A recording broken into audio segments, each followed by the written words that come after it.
That number, $1,750. That is roughly how much money your bank made off your money last year. And what they gave you back for it, $46. That is the average interest a savings account paid on $10,000 last year. The bank kept the rest. And here is the part that should make you angry. It was your money they used to earn it. This is not an accident. It is not a coincidence. It is a gap, a deliberate, engineered, very profitable gap between what they earn from your money and what they give back to you. And once you understand exactly how this works, you will never look at your savings account the same way again. Okay, let us back up.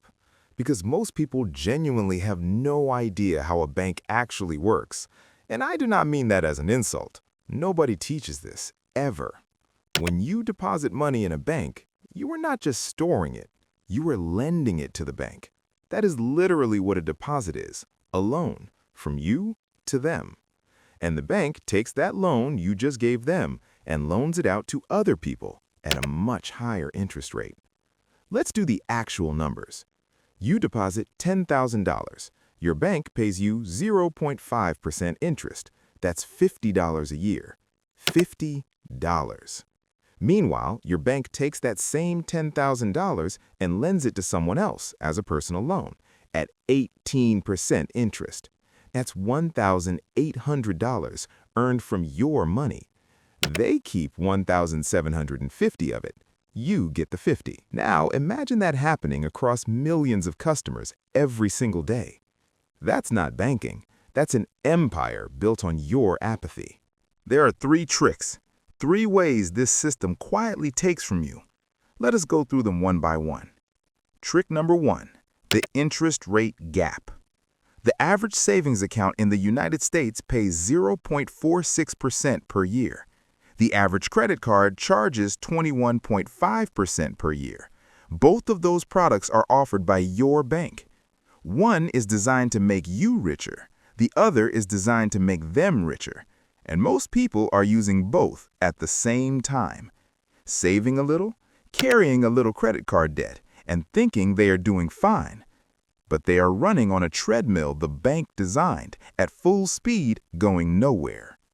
Trick number 2. Inflation, the silent thief. Trick number 2 doesn't show up on your bank statement. You will never get a notification about it. It's called inflation, and it's robbing you quietly. Inflation in the United States has averaged around 3 to 4% per year historically. Your savings account pays 0.46. So if inflation is eating 3.5% of your money's value every year, and you're only earning 0.46, you're losing almost 3% in real terms every year. The number goes up. What you can buy with it goes down. That's the trick. Your bank knows this. They're counting on you not thinking about it. Trick number 3 is the fee system. Trick number 3 is the most brazen. Fees. Banks collected over $8 billion in overdraft fees alone in the United States in 2023.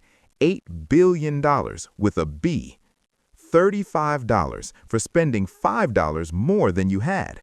That's not a fee, that's a trap. And it's a trap that almost exclusively hits people with the least money. Because if you're wealthy, you never overdraft. The fee system is a tax on being poor. The less money you have, the more you pay. It's not accidental, it's a business model. So here's the obvious question.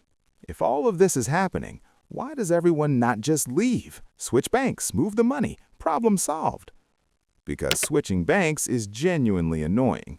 You have to update your direct deposit with your employer, update every automatic payment, transfer the money, get a new card, learn a new app. Most people look at that list and decide it is not worth it. Banks know this. That friction, the annoying inconvenience of leaving, is not an accident. It is engineered. In banking, they call it switching costs, and they build them into the product on purpose. And then there is the trust factor. Marble buildings, serious suits, government backing, the FDIC sticker on the front door, all of it is saying one thing. We are the responsible, safe, grown-up choice. And look, Banks are not evil. Your deposits are insured. The FDIC covers up to $250,000. That protection is real, and it matters. But here's the distinction nobody makes. Safe and smart are two completely different things. You can keep your money safe somewhere that also actually grows it. Okay, enough of the problem. Let us talk about what you can actually do, because here is where it gets genuinely exciting. Option 1. High-yield savings accounts. A high-yield savings account is still FDIC insured, exactly as safe as your regular bank. But instead of paying you 0.46%, they pay 4 to 5% as of recent years. That is 10 times what most big banks offer, and it takes about 15 minutes to open one online.